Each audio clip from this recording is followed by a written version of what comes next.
11 বছর পর বাড়ির ছেলে আদ্রিয়ান আয়মান আদ্র বাড়ি ফিরছে। আজকে পুরো বাড়ি ফুল দিয়ে সাজানো হয়েছে। তানিশা আয়মান পুরো বাড়ি তদারকি করছেন, যেন কোথাও কিছুর কমতি না থাকে। তার একমাত্র ছেলে এত বছর পর দেশে ফিরছে। আদিয়াত আয়মান একটু চিন্তিত, কারণ তার সঙ্গে রাগ করেই আদ্র এত বছরেও বাড়িতে আসেনি। পড়ালেখা শেষ হওয়ার পরেও ইংল্যান্ডে থেকেই সেখানেই বিজনেস শুরু করেছে। সেখানে টপ 10 জনের মধ্যে একজন আদ্রিয়ান আয়মান আদ্র। এয়ারপোর্টে 4টা গাড়ি এসে থামলো। গাড়ি থেকে কালো পোশাক পরা 10 জন লোক বের হয়ে এলো, তাদের হাতে ফুলের তোড়া। 12টা 15 মিনিটে এয়ারপোর্ট থেকে বের হয়ে আসে 6 ফুট উচ্চতার লম্বা বলিষ্ঠ দেহের যুবক। গায়ে তার কালো কোট, ফর্সা গায়ে কালো কোটটা দারুণ লাগছে। কালো পোশাক পরা লোকগুলো সামনে এগিয়ে ফুল দিয়ে শুভেচ্ছা জানায় তাকে। আপনারা গাড়ি নিয়ে বাড়িতে যান, আমি পরে আসব। একজন লোক বলল, কিন্তু স্যার। কোনো কিন্তু না, আপনারা ফিরে যান। সবাই আদ্রর রাগ সম্পর্কে জানে, তাই আর কথা বাড়ালো না, চলে গেল। আদ্র একটা বাইক নিয়ে বের হয়ে গেল। মেঘ, এই মেঘ, কোথায় তুই? জানিস তো আজকে আদ্র ভাইয়া বাড়ি ফিরছে, সবাইকে ফুপিদের বাড়িতে যেতে হবে। না আপু, আমি যাব না, তোমরা যাও। কেন যাবি না? দেখ মেঘ, ফুপি রাগ করবে। আর তুই এত বছরও ওই বাড়িতে একবার যাসনি। আজকে যদি না যাস তাহলে ফুপি কষ্ট পাবে। প্লিজ চল না। তুই যদি না যাস তাহলে আমি যাব না। প্লিজ চল না। এবার নীরবতা ভেঙে উঠে দাঁড়ালো মেঘ। কি রে, এত কি ভাবছিস তুই? মেঘ হঠাৎ অনুর কথায় ধ্যান ফিরল মেঘের। তপ্ত নিঃশ্বাস ফেলে বলল, আচ্ছা তুই যা, আমি আসছি। তাড়াতাড়ি আসবি কিন্তু। এই বলে চলে গেল অনু। এদিকে মেঘ তো বলেই দিল যে সে যাবে, কিন্তু তার মন থেকে ভয় যেন কাটছেই না। আদ্র ভাইয়া নিশ্চয়ই এত বছরে তাকে ভুলে গেছে। ওই দিনের কথা হয়তো ভুলে গেছে। এত বছর পর নিশ্চয়ই মনে রাখবে না, সেটা ভেবেই মেঘ রেডি হতে চলল। আজ মেঘ একটা কালো 3 পিস পরেছে, সাথে হালকা লিপস্টিক আর চুড়ি, কানে ঝুমকো। এতেই তাকে অপ্সরীর মতো লাগছে। চারিদিকে আলো ঝলমল করছে, বাড়িটা খুব সুন্দর করে সাজানো হয়েছে। সবাই আদ্রর জন্য অপেক্ষা করছে। হঠাৎ আলো নিভে গেল। ভয়ে মেঘ কিছুটাই ভরকে গেল। সে সবসময় অন্ধকারকে ভয় পায়। একটু পর লাইট জ্বলে ওঠে। আদ্র দরজার কাছেই দাঁড়িয়ে আছে। তানিশা আয়মান এত বছর পর তার ছেলেকে দেখে কান্না করে দিলেন। আদিয়াত আয়মান দূরেই দাঁড়িয়ে আছে। তিনি তার ছেলের সামনে যেতে ইতস্তত বোধ করছেন। কাজের লোকেরা ফুল দিয়ে আদ্রকে বরণ করে নিচ্ছে। চারিদিকে মেহমানরা সবাই তাকিয়ে আছে আদ্রের দিকে। আর মেয়েরা তো মনে হচ্ছে যেন চোখ দিয়ে গিলে খাচ্ছে। মেঘ কিছুটা দূরেই দাঁড়িয়েছিল। সামনে থাকা 6 ফুট উচ্চতার বলিষ্ঠ দেহের মানুষটাকে সে চিনতে অসুবিধা হচ্ছে না তার। আগে থেকে আরো ফর্সা, ঠোঁট গোলাপি, চুলগুলো জেল দিয়ে সেট করা, হাতে তার ব্র্যান্ডের ঘড়ি। দেখতে অসম্ভব সুন্দর। মেঘ না চাইতেও তার দিকে অপলক দৃষ্টিতেই তাকিয়ে আছে। এদিকে তানিশা আয়মানের কান্না যেন থামছেই না। ও মম, আর কত কাঁদবে? আমার ভালো লাগছে না, ছাড়ো প্লিজ, আমি ক্লান্ত। যা উপরে গিয়ে ফ্রেশ হয়ে আয়। আদ্র উপরে যেতে নিয়ে থমকে যায়। দূরে দাঁড়িয়ে থাকা মেয়েটার দিকে এক পলক তাকিয়ে সিঁড়ি দিয়ে হনহন করে চলে যায়। এদিকে সব মেহমানদের আপ্যায়ন করতে ব্যস্ত আদিয়াত আয়মান। মেঘ আর অনু বসে আছে। তানিশা আয়মান মেহমানদের নিয়ে এতই ব্যস্ত ছিলেন যে মেঘ এসেছে খেয়ালই করেনি। মেঘকে দেখে তানিশা এগিয়ে আসলে ফুপিকে দেখে মেঘ অনু তাড়াতাড়ি গেল। কেমন আছে জিজ্ঞেস করলো। তানিশা মেঘের কপালে চুমু দিয়ে বলল, এতদিন পর তোর ফুপির কথা মনে পড়লো? মেঘ হাসি দিয়ে বলল, না ফুপি, তোমার কথা তো আমার সব সময় মনে পড়ে। এজন্য বুঝি এত বছর আসিসনি ফুপির কাছে? আর ভাইজানের আজকে সময় হলো না পার্টিতে আসতে? জানো তো ফুপি, বাবা কত ব্যস্ত। এতই ব্যস্ত যে তার একমাত্র ভাগিনা দেশে ফিরল, তিনি আসতে পারলেন না। আর ভাবি তো অসুস্থ, তাই জোর করলাম না। এখন কেমন আছেন তিনি? ফুপি ভালো। অনু, মেঘ, তোরা বস, আমি তোদের খাবারটা নিয়ে আসি। না ফুপি, পরে খাবো। আচ্ছা শোন, আজকে কিন্তু তোদের ছাড়ছি না। তোরা আজকে এখানেই থাকবি, আমি ভাইজানকে বলে রেখেছি। না ফুপি, আমরা চলে যাব। না, মেঘ এতদিন পর এসেছে, আজকে ছাড়বো না তোদের। এদিকে মেঘ কিছুটা চিন্তিত, কি বলবে তার ফুপিকে। ফ্রেশ হয়ে নিচে নামছে আদ্র। আদ্র আসতে এই আদ্রকে সবার সাথে পরিচয় করিয়ে দিচ্ছে আদিয়াত আয়মান। মেঘের গায়ে অনু পানি ফেলে দিয়েছে, তাই ওয়াশরুমে যাচ্ছে মেঘ, কিন্তু পা পিছলে পড়ে যেতে নিলেই আদ্র এসে ধরে নিল। বলিষ্ঠ দেহের মানুষটা তার দিকে অপলক দৃষ্টিতেই তাকিয়ে আছে। মেঘও তার দিকে তাকিয়ে আছে অপলক দৃষ্টিতে। হঠাৎই কিছু একটা পড়ার শব্দেও হুঁশ আসলো আদ্রের। আচমকাই মেঘকে ছেড়ে দিল। মেঘ নিচে পড়ে গিয়ে কিছুটা ব্যথাও পেল। তানিশা আয়মান এগিয়ে এসে মেঘকে ধরে উঠালেন। ও মেঘ, সাবধানে হাঁটবি তো। দেখেছিস কিভাবে পড়ে গেলি? আর আদ্র, তুই ওকে ধরে আবার ফেলে দিলি কেন? মম, এই মেয়েটাকে? ও, তোর ছোট মামার মেয়ে। ভুলে গেছিস? ছোটবেলায় তোরা একসাথে কত ঝগড়া করতি। মম প্লিজ, তখন কার সাথে কি হয়েছে আমার কিচ্ছু মনে নাই। আর এই মেয়ে, তুমি কি ঠিক মতো হাঁটতে পারো না? মেঘ রাগে গজগজ করছে। তোকে ধরতেই বা বললো কে, ছাড়তেই বা বললো কে? ছেড়েই যদি দিবি তাহলে ধরতে আসছিলি কেন? গেল নিচে পড়ে আমার কোমর শেষ হয়ে গেল, বাদর হনুমান একটা। মনে মনে বিড়বিড় করে বলছে। আমি কি বলছি শোনো না? হঠাৎই আদ্রের কথায় হুঁশ ফিরে মেঘের। মনে মনে আরো কয়েকটা বকা দেয় মেঘ। সেদিন আদ্রদের বাড়ি থেকে অনু আর মেঘ চলে আসে। ফুপি কিছুতেই রাজি হচ্ছিল না। পরে মেঘ তাকে মায়ের অসুস্থতার কথা বুঝিয়ে চলে আসে। ভোরবেলা থেকে বৃষ্টি শুরু হলো। সকালের ঘুম আর ভাঙছিল না মেঘের। এদিকে মা ডাকাডাকি করছে। ঘুমের ঘরেই শুনতে পেল। তাড়াতাড়ি ওঠ, ভার্সিটিতে যাবি না? ঘুমো ঘুমো চোখে এই ঘড়ির দিকে তাকিয়ে দেখলো বেলা 8:30 বাজে। মেঘ চিন্তিত হয়ে পড়লো কখন রেডি হবে, কখন নাস্তা খাবে আর কখন ভার্সিটি যাবে।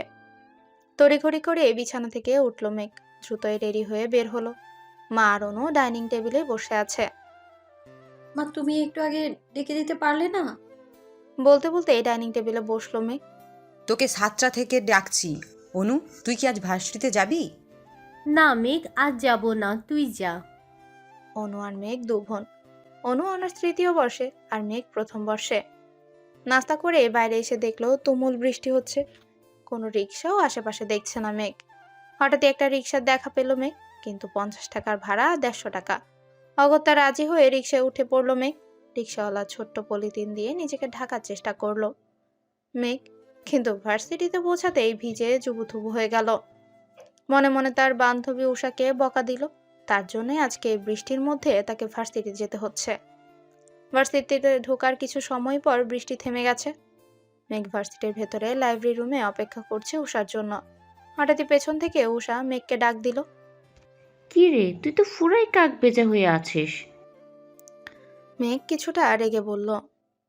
এত সময় লাগে তোর? নিজেই আসতে বলি, এখন এসে দেখি তোর কোনো খবর নেই। সরি মেঘ, বৃষ্টি তো সেজন্য দেরি হয়ে গেছে। তোর ওই সরি তোর কাছেই রাখ। আমার শরীর পুরো ভিজে গেছে, আর কি দরকারি কথা বলবি যা তোর ফোনে বলা যাচ্ছিল না, এখানেই বলতে হবে? উষা কিছুটা চিন্তায় পড়ে গেল। কি করে বলবে মেঘকে নীলের কথা, সেটাই ভাবতে লাগলো। হঠাৎই মেঘের ডাকে হুঁশ আসলো উষার। কি বলবি বল উষা, বলছি। বল। আসলে আমি মানে কি আসলে আমি মানে করছি সেই তখন থেকে? আসলে আমি একজনকে ভালোবাসি। উষা চোখ বন্ধ করে একদমে কথাগুলো বলল মেঘকে।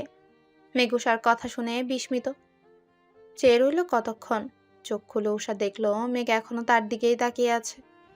কিছু বল মেঘ, আমি সত্যি নীলকে ভালোবাসি। মেঘ কিছু সময়ের জন্য যেন অন্য জগতে চলে গেছিল। উষার কথায় হুঁশ আসে তার। কি, তুই নীলকে ভালোবাসিস? নীল, মেঘ, উষা তারা তিনজনই খুব ভালো বন্ধু, একই ক্লাসেই পড়ে। তাহলে আমাকে কেন বলছিস? নীলকে বল। বলবো তো কালকে, কিন্তু কিভাবে যে বলি। আর তাছাড়া কালকে ভার্সিটিতে একটা প্রোগ্রাম আছে। কে জানি আসবে চিফ গেস্ট হিসেবে, আদ্রিয়ান আইমান নাকি কি জানি নাম। হঠাৎই আদ্রিয়ান আয়মান নামটা শুনেই অবাক হলো মেঘ। মনে মনে ভাবলো আদ্রের কথা। না, ওনার নাম তো আদ্রিয়ান আয়মান আদ্র। উনি না, আর উনি এখানে আসবেনই বা কেন? কি রে, কি ভাবছিস মেঘ? না কিছু না। তাহলে এটাই কথা থাকলো, কলেজে তুই নীলকে প্রপোজ করছিস। আর শোন উষা, কালকে তুই একটা শাড়ি পরে আসবি। তাহলে তোকেও শাড়ি পরে আসতে হবে মেঘ। যেহেতু কালকে অনুষ্ঠান, সবাই শাড়ি পরে আসবে, তাই তোকেও শাড়ি পরে আসতে হবে। আচ্ছা, কালকে তাহলে দেখা হচ্ছে। হুম এদিকে আদ্র কার সাথে যেন কথা বলছে। হুম। ওটা রেখে দিয়ে একটা ডেভিল হাসি দেয় আদ্র। মনে মনে বলে, তৈরি থেকো জান, কাল থেকে তোমার শাস্তি শুরু। আমি যতটা কষ্ট পেয়েছি এই 11 বছর, তার থেকে বেশি কষ্ট তুমি পাবে জান। রেডি থেকো। সকালবেলায় মায়ের চিৎকারে ঘুম থেকে জেগে উঠল মেঘ। মনে হচ্ছে বাইরে কিছু হয়েছে, তাই তো তড়িঘড়ি করে বিছানা থেকে উঠল মেঘ। হাই হাই, আমার শখের মুরগিটা কে চুরি করলো? অনুমাকে সান্ত্বনা দিচ্ছে। মেঘ গিয়ে দেখলো তার মায়ের শখের মুরগিটাকে যেন চুরি করে নিয়ে পালিয়েছে। ও মা, কি শুরু করলে সকালবেলা? একটা মুরগির জোটে কেউ এইভাবে চিৎকার করে? মেঘ, মার ওটা শখের মুরগি ছিল। জানি, এখন চিৎকার করে কান্নাকাটি করলে কি আর চোর সেটা বাড়িতে এসে দিয়ে যাবে নাকি? হয়েছে, তোর না আজকে ভার্সিটিতে প্রোগ্রাম আছে? হুম। তাড়াতাড়ি রেডি হয়ে নে, উষা কল করেছিল। আজকে একটা নীল শাড়ি পরেছে মেঘ। হাতে নীল চুড়ি, কানে ঝুমকো, কপালে টিপ আর হালকা লিপস্টিক। কাজল এতটুকুতেই মেঘকে অপরূপ সুন্দর লাগছে। চুলগুলো খোলা হাওয়ায় উঠছিল। অনু মেঘের ফোন দিতে এসে আয়নায় মেঘের প্রতিবিম্ব দেখে বলল, বাহ মেঘ, তোকে তো আজ পরীর মতো লাগছে। মেঘ পেছনে ঘুরে তাকালো, বলল, তাই বুঝি? অনু মেঘের কাছে এসে কপালে চুমু দিয়ে বলল, অনেক সুন্দর লাগছে। ভার্সিটির সামনেই দাঁড়িয়ে আছে উষা। মেঘ রিক্সা ভাড়া মিটিয়ে উষার সামনে এসে দাঁড়ালো। কি রে মেঘ, আজকে তো তোকে পুরোই হুড়পড়ির মতন লাগছে। আমি যদি ছেলে হতাম তাহলে এক্ষুনি উঠিয়ে নিয়ে চলে যেতাম। উষা থাম। আর তোকেও তো আজ কম সুন্দর লাগছে না। নীল তোকে দেখলেই পাগল হয়ে যাবে। সত্যি বলছি। সত্যি, এবার চল। কথা বলতে বলতে ভার্সিটিতে ঢুকলো মেঘ আর উষা। চারিদিকে বেলুন আর ফুল দিয়ে সাজানো হয়েছে। স্টেজ থেকে চোখ পড়লো মেঘের, যেখানে একটা নাম জলজল করছে। নামটার দিকে এক পলক তাকিয়েই তপ্ত নিঃশ্বাস ফেললো মেঘ। মেঘ দেখছে মেয়েরা আজকে এত সেজেগুজে বসে আছে। মনে হচ্ছে কারোর জন্য অপেক্ষা করছে। দেখে মনে হচ্ছে কারো আসার অপেক্ষাই করছে। কালো পাঞ্জাবি পরে নীল আসছে মেঘেদের কাছে। উষা তার দিকে অপলক দৃষ্টিতে তাকিয়ে আছে। কি রে, তোদের আসতে এত লেট হলো কেন? আমরা তো কখন এসেছি, তোর তো কোনো দেখাই নেই। জানিস তো আজকে আমার উপর কত দায়িত্ব। ভাইয়া সব দায়িত্ব আমাকে বুঝিয়ে দিয়েছে। এত দায়িত্ব সামলে আসতে দেরি হয়ে গেল। নীলের বড় ভাই ভার্সিটির প্রিন্সিপাল। আর আজকে তো আদ্রিয়া নাইমানে আসছে, সেজন্য মেয়েরা আজ সেজেগুজে হাজির হয়েছে। হাজারো মেয়ের ক্রাশ হচ্ছে আদ্রিয়া নাইমান আদ্র, টপ বিজনেসম্যানদের একজন। তাছাড়া তিনি ভার্সিটিতে ডোনেশন দেন। আজকে চিফ গেস্ট হয়ে আসছেন আদ্রিয়া নাইমান। আর অনেক নামি দামি লোকজনও আসবে। একটা ছেলের জন্য এতগুলো মেয়ে সেজেগুজে বসে আছে। মেঘ, জানিস তো আজিয়ান আইমানকে দেখার আমার অনেক শখ। ওনার কথা আমি অনেক শুনেছি, কিন্তু দেখিনি কখনো। থাম, তুই একটা ছেলের জন্য এরকম কেন করছিস? আর তুই না আজকে নীলকে প্রপোজ করবি, ভুলে গেলি? না মেঘ, আসলে আজ নীল খুব ব্যস্ত মনে হচ্ছে। আজ যদি করি, যদি না করে দেয় তখন। আরে এত ভাবতে হবে না তোকে, গিয়ে বলে দেখ তো। কি রে, তোরা দুজন কি ফিস ফিস করে বলছিস? কিছু না তো। কিছু না। আচ্ছা শোন মেঘ আর উষা, তোরা দুজন সামনে দাঁড়াবি। আর মেঘ, তোকে ভাইয়া বলছে চিফ গেস্টকে স্বাগত জানাতে। আর উষা, তুমিও মেঘের সাথে থেকো। আচ্ছা। আমার কিছু কাজ আছে, আমি এখন আসছি। সবাই আদ্রিয়া নাইমানের জন্যই ওয়েট করছে। পরপর 5টা গাড়ি এসে থামলো কলেজ গেটের সামনে। তার মধ্যে একটা গাড়ি থেকে নেমে এলো 26 বয়সের সুদর্শন এক যুবক। পরনে নীল স্যুট, হাতে তার ব্র্যান্ডের ঘড়ি, চুলগুলো জেল দিয়ে সেট করা, চোখে কালো সানগ্লাস। দূর থেকেই ছেলেটাকে দেখে মেয়েরা চোখেই যেন গিলে খাচ্ছে। উষা আর মেঘ ওয়াশরুম থেকে বের হয়ে এসে দেখলো চিফ গেস্ট এসে পড়েছেন। নীল এসেই তাড়া দিচ্ছিল মেঘকে চিফ গেস্টকে ফুলের মালা দিয়ে স্বাগত জানাবে। উষা বলল, চল মেঘ, আদ্রিয়ান আইমান এসে পড়েছে, দেখে আসি। কিন্তু মেয়েরা যেভাবে লোকটাকে চারদিক থেকে ঘিরে ধরে রেখেছে, দেখাই তো যাচ্ছে না। চল সামনে গিয়ে দেখে আসি। হুট করে এসে নীল মেঘের হাতে ফুলের মালাটা ধরিয়ে দিয়ে চলে গেল। প্রিন্সিপাল স্যার আদ্রিয়া নাইমানকে স্বাগত জানাচ্ছে। ছেলেমেয়েরা গেস্টদের ফুল দিয়ে স্বাগত জানাচ্ছে। আদ্রিয়া নাইমান ফুল দিয়ে স্বাগত জানার কথা মেঘের। আদ্রিয়া নাইমানকে ফুল দিয়ে স্বাগত জানানোর কথা মেঘের। একের পর একজন গেস্ট আসছে, তাদের গলায় ফুলের মালা পরানো হচ্ছে। এবার পালা মেঘের। যেই না মেঘ মালা পরাবে, সামনে থাকা ব্যক্তির দিকে থ মেরে তাকিয়ে রইল সে। কি রে, মালাটা পরিয়ে দে মেঘ। উষার কণ্ঠে হুঁশ আসলো মেঘের। তার সামনে দাঁড়িয়ে আছে স্বয়ং আদ্রিয়ান, আয়মান, আদ্র।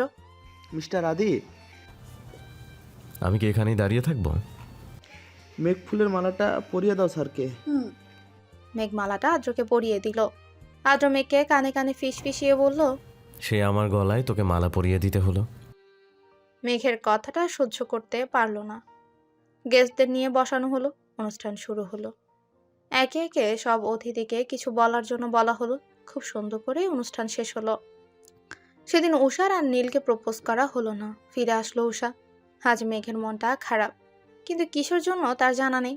অনু এসে বলল। মেঘ, আজ ফুপি আর আদ্র ভাইয়া আসবেন। কি? হ্যাঁ। কখন? একটু পর। আমি নিচে গেলাম, তুই রেডি হয়ে নিচে আয়, মা তোকে ডাকছে। আসছি, তুই যা। আদ্র, এই আদ্র, তাড়াতাড়ি রেডি হয়ে আয় বাবা, দেরি হয়ে যাচ্ছে তো। আসছি মম। আজ আদ্র খুব সুন্দর একটা নীল রঙের পাঞ্জাবি পরেছে। দেখতে খুব সুন্দর লাগছে। কি রে মেঘ, ওখানে দাঁড়িয়ে থাকবি নাকি এদিকে আয়? আচ্ছা মা, আদ্র ভাইয়া কেন আসছেন? এটা কেমন কথা মেঘ? এতদিন পর আদ্র দেশে ফিরছে আর ওর মামার বাড়িতে আসবে না? আমি সেটা বলছি না। উনি তো কোথাও যাওয়া পছন্দ করেন না। জানি। তোর বাবা ফোন করে আসতে বলেছেন। আর আদ্রের সাথে জানিস তোর বাবা কতটা ফ্রি? তোর বাবার কথা ফেলতে পারেনি। ও, তাই বলো। আচ্ছা, বাবা কোথায়? তোর বাবা বাজারে আদ্রের জন্য তার পছন্দের মিষ্টি আনতে গেছে। ও। মেঘ, অনুকে বল আজ যেন সে শাড়ি পরে। কেন মা? সেটা বলবো, তবে পরে।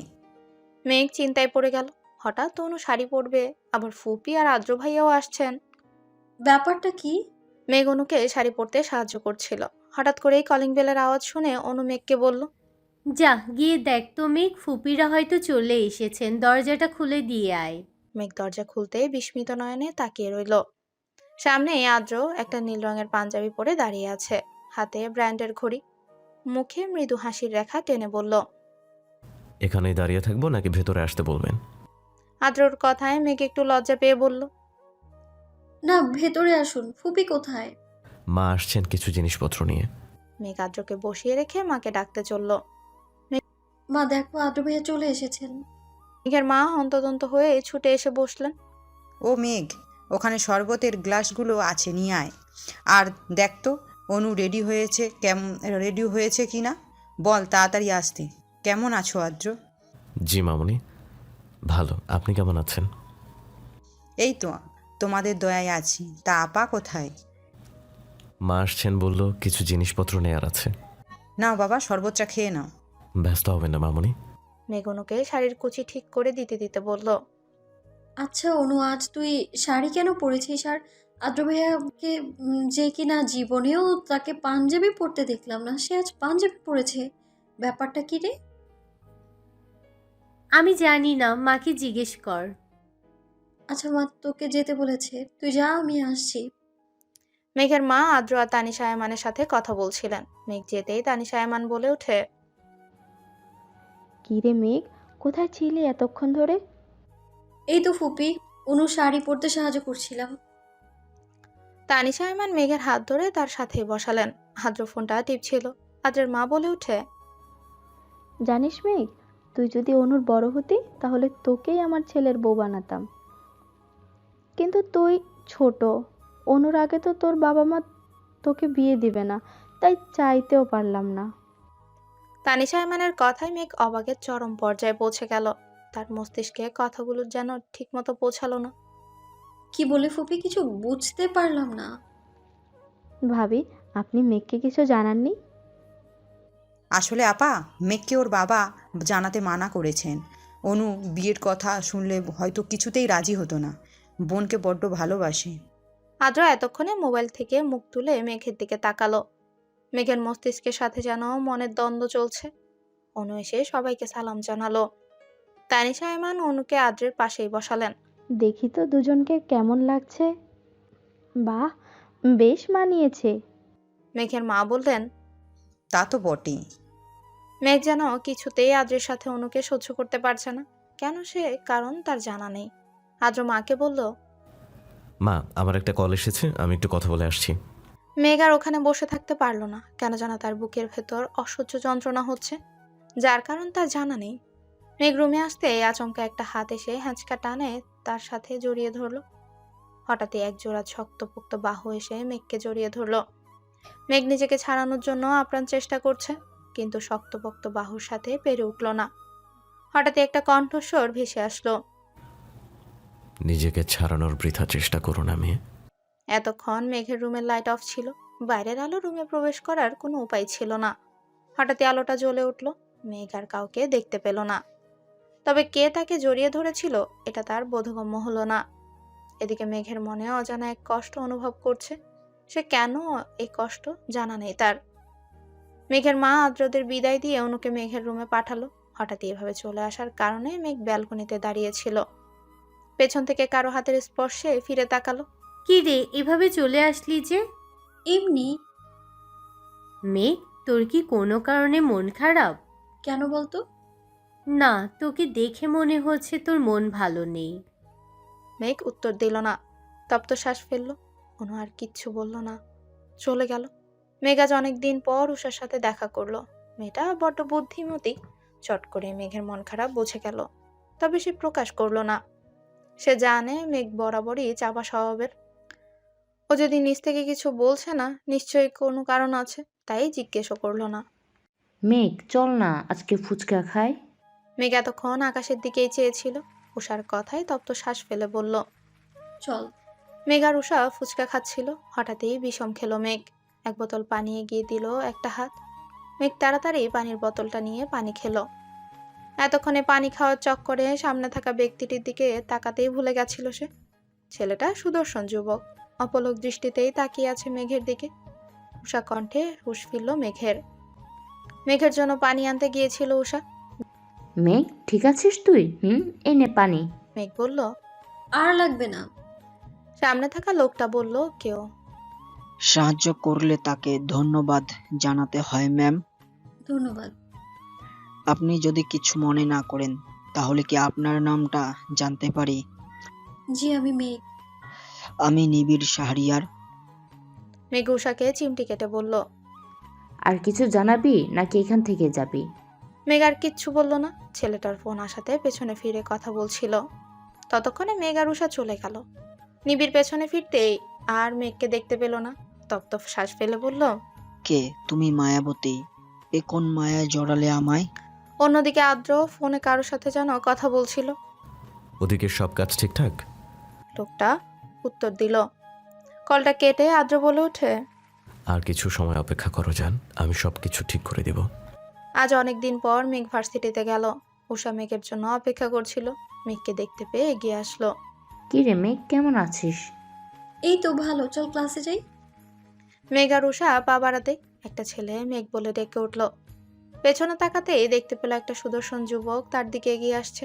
কাছে আসতেই মেঘ বলল, আপনি এখানে কি করছেন? তাহলে তুমি আমাকে চিনতে পেরেছো। আমি এই ভার্সিটিতেই পড়ি আর তোমার সাথেই। তোমাকে দেখতে পেলাম তাই আসলাম। ও, কিন্তু আগে তো আপনাকে কোনোদিন ভার্সিটিতে দেখিনি। আসলে আমি ততটা ভার্সিটি আসি না। ও আচ্ছা, চলি, ক্লাস শুরু হয়ে যাবে। মেঘ পা বাড়াতেই নিবিড় আবারও বলে ওঠে। মেঘ, আমরা কি বন্ধু হতে পারি? মেঘ কিছুটা ইতস্তত বোধ করছিল। উষা বলল, আচ্ছা ঠিক আছে, কোনো সমস্যা নাই, আজ থেকে আমরা ফ্রেন্ড হলাম, চলো ক্লাসে যাই। ক্লাসে মেঘ আর উষা একই সাথেই বসলো। পেছনে নিবিড় বসলো। ক্লাসে স্যার আসতেই সবাই দাঁড়িয়ে উঠল। মেঘ যেন বিস্মিত নয়নে তাকিয়ে রইল। Sit down please. সবাই বসে পড়লেও মেঘ এখনো দাঁড়িয়ে আছে। উষা মেঘের হাতে চিমটি কেটে বলল। কি রে মেঘ, দাঁড়িয়ে আছিস কেন? মেঘ তো পুরো অবাক, কারণ তার সামনে আর কেউ না, দ্য গ্রেট আধিয়াত হাইমান আদ্র দাঁড়িয়ে আছে। আদ্র মেঘকে ধমক দিয়ে বসতে বলল। মেঘ উষাকে জিজ্ঞেস করলো। উনি এখানে? উষা বলল, উনি তো আমাদের নতুন টিচার হিসেবে জয়েন করেছে, জানিস তো, খুব রাগী। আর তুই কি ওনাকে চিনিস নাকি? হ্যাঁ, উনি আমার কাজিন হয়। তবে আর কাউকে বলবি না, আদ্র ভাইয়া ব্যক্তিগত লাইফ আলাদা রাখতে পছন্দ করেন। সো স্টুডেন্টস, তোমাদের গতকাল যে পড়া দিয়েছি সেগুলো কি কমপ্লিট হয়েছে? আর যে না পারো তাড়াতাড়ি ক্লাসের বাইরে গিয়ে দাঁড়াও। নাও। মেঘ প্রায় অনেক দিন ভার্সিটিতে আসে না, তাই তো পড়াশোনাও ঠিকমতো করা হয় না, তাই সে ক্লাসের বাইরে দাঁড়িয়ে রইল। আদ্র মেঘের দিকে একবার তাকিয়ে সবাইকে জিজ্ঞেস করলো একে একে। বাকি সবার পড়া কমপ্লিট। হঠাৎই নিবিড় বলে উঠে, স্যার আমার হয়নি। তাই সে ক্লাসের বাইরে এসে মেঘের সাথেই দাঁড়ালো। মেঘকে অন্য ছেলের পাশে দেখে আদ্রের বুকে ভেতরটা হঠাৎই কেঁপে উঠল। নিবিড় মেঘকে বলল, আচ্ছা মেঘ, তুমি কি স্যারকে পছন্দ করো? হঠাৎই নিবিড়ের কথায় বিস্মিত নয়নে তাকালো মেঘ। আসলে ওই সময় তুমি যেইভাবে তাকিয়েছিলে। না, তেমনটা নয়, স্যার আমার কাজিন হন। ও আচ্ছা, তাই বলো। আদ্র স্যার তোমার ভাই হয়, আগে বলবে না? আমি জানতাম না উনি এখানে জয়েন করেছে। ও, তাই বলো। আদ্র ওদের কথা বলতে দেখে বলল, তোমাদেরকে কি আমি কথা বলার জন্য বাইরে দাঁড় করিয়ে রেখেছি? কাল থেকে আমার ক্লাসে পড়া শিখে আসবা। আজকে কিছু বললাম না। যাও, ভেতরে গিয়ে বসো। আদ্র ক্লাস শেষ করে চলে গেল। উষার আজকে কি একটা কাজ আছে বলে আগেই চলে গেল, তাই তো মেঘকে আজকে একাই ফিরতে হলো। পেছন থেকে নিবিড় বলল, চলো মেঘ, আমি তোমাকে আজ ড্রপ করে দিয়ে আসি। মেঘ সরাসরি না বলতে পারলো না। না নিবিড়, আপনি চলে যান, আমি যেতে পারবো। আরে চলো না প্লিজ। মেঘ আর কিচ্ছু বলল না। মেঘ আর নিবিড়কে একসাথে দেখে একজোড়া চোখ থেকে যেন আগুন ছুটছে। মনে হচ্ছে যেন সেই আগুনে সবকিছু জ্বালিয়ে পুড়িয়ে শেষ করে দিবে। মেঘ বাড়িতে ফিরতে অনু বলে ওঠে, মেঘ, জানিস তো ভার্সিটিতে আদ্র ভাইয়া জয়েন করেছে। জানি, আজকে তো দেখলাম। বলেই চলে গেল। ফ্রেশ হয়ে বারান্দায় দাঁড়িয়েছিল মেঘ। পেছন থেকে অনু বলে উঠল, মেঘ, তোর কি মন খারাপ? না তো, তাহলে এখানে দাঁড়িয়ে আছিস কেন? ভালো লাগছে না। মেঘ, মা বলেছে আদ্র ভাইয়া যেহেতু তোর ভার্সিটিতে জয়েন করেছে, তোর তো সামনে পরীক্ষা, তাই কিছুদিনের জন্য তোকে পড়াতে বলেছে। উনি কি রাজি হয়েছেন? বলেছে কাল থেকে আসবে। মেঘ অনেকদিন আগের কথাই ভাবতে লাগলো। মেঘের যখন 10 বছর, তখন আদ্র তাকে পড়াতো। মেঘ সবসময় আদ্রকে বলতো, আদ্র ভাই বড় হয়ে আপনাকে বিয়ে করব, খুব ভালোবাসবো আপনাকে, আমি বিয়ে করবেন তো? তখন আদ্র ধমক দিয়ে বলতো, মেঘ, তুমি এখনো ছোট, আর এসব কথা যেন তোমার থেকে না শুনি। এসব বললে আমি আর তোমাকে পড়াবো না। পরের দিন থেকে মেঘকে আর পড়াতে আসলো না আদ্র। মেঘের খুব কষ্ট হয়েছিল আদ্র তাকে পড়াতে না আসায়। পরে মাকে জিজ্ঞেস করলে মা বলল, তোমার জন্য ছেলেটা কোথাও যেতে পারে না, বন্ধু বান্ধবদের সময় দিতে পারে না, তাই আর আসবে না। তবে মেঘের ছোট্ট মনটা বুঝতে পেরেছিল আদ্র কেন তাকে পড়াতে আসবে না। মেঘের ভাবনার মধ্যে হঠাৎ ফোনটা বেজে উঠল। ফোনটা হাতে নিয়ে দেখে নিবিড় কল করেছে। কিছু কিছু মুখের আদল বুকের মধ্যে দাগ কেটে যায়। বুকটা ধরফরে ওঠে প্রচন্ড রকমের। এই যে মেঘের মনটা আজ ভালো না খারাপ সে বুঝতে পারছে না। আদ্র আজ থেকে মেঘকে পড়াতে আসবে, এটা শুনে যেমন তার ভালো লাগছে তেমন খারাপও লাগছে। কারণ মানুষটা অন্য কারোর জন্য বরাদ্দ। কথাটা ভাবলেই হাহাকার করে ওঠে। প্রচন্ড রকমের খারাপ লাগা বয়ে যায়। মনে হয় তার শ্বাস প্রশ্বাস নিতে কষ্ট হয়। মানুষটা তার হয়ে থাকলে কি খুব বেশি ক্ষতি হয়ে যেত? ফের যখন বাস্তবতায় ফিরে আসে তখন মনে হয় না, উনি কখনই আমার হতে পারে না। মানুষটা যে তার কখনোই ছিল না। মেঘের সামনে অনেকগুলো বই রাখা, কিন্তু বইয়ের দিকে তার কোনো মনোযোগ নেই। তার মন মস্তিষ্ক যেন দ্বিধায় পড়েছে। এই যে তার সামনে জলজন্ত একটা মানুষ দাঁড়িয়ে আছে, সেদিকে তার খেয়াল নেই। আদ্র মেঘকে কয়েকবার ডাকলো, কিন্তু কোনো উত্তর পেল না। আদ্র খ্যাক খ্যাক করে কিছুটা কেসে উঠল। মেঘ বিস্মিত নয়নে তাকিয়ে রইল। আপনার কি তাকিয়ে থাকা শেষ হয়েছে মেঘ? মেঘ কিছুটা অপ্রস্তুত হয়ে বলল, আসলে আদ্র ভাই আপনি কখন এসেছেন আমি না ঠিক খেয়াল করিনি। আমি অনেকক্ষণ আগে এসেছি, আর আপনি তো মনে হয় না দুনিয়ার কোনো খেয়ালে ছিলেন। কি এত ভাবছেন আপনি? মেঘ কিছুটা কষ্ট পেল, কারণ আদ্র তাকে আপনি করেই বলে। সে আদ্র থেকে ছোট হওয়া সত্ত্বেও তাকে আপনি করে বলে। আদ্র বেশ কিছুক্ষণ মেঘকে পড়া নিয়ে কিছু জিনিস বুঝিয়ে দিচ্ছে, কিন্তু সেদিকে তার খেয়াল নেই। সে তো আদ্রকে দেখতে ব্যস্ত। এই যে সে তার মনকে বোঝাচ্ছে ওইদিকে তাকানো যাবে না, কিন্তু বেহায়া মনটা যেন কোনো বারণই শুনে না। আদ্র এবার মেঘকে ধমক দিয়ে বলল, আপনি কি আমার কথা শুনছেন মেঘ? মেঘ কিছু সময় বিস্মিত নয়নে তাকিয়ে রইল। আসলে আমি বুঝতে পেরেছি আদ্র ভাই। তারপর 2 ঘন্টা কেটে গেল। আদ্র মেঘকে পড়া বুঝিয়ে চলে গেল। অনেকক্ষণ ধরেই পড়ার ফলে মেঘের মাথাটা প্রচন্ড রকমের ব্যথা করছিল। মেঘ ওয়াশরুমে ঢুকে ফ্রেশ হয়ে বারান্দায় এক কাপ কফি নিয়ে দাঁড়িয়েছিল। তার মনটা যেন বিষণ্ণতায় ছেয়ে গেছে। এই অদ্ভুত মায়ায় জড়িয়ে আছে তাকে।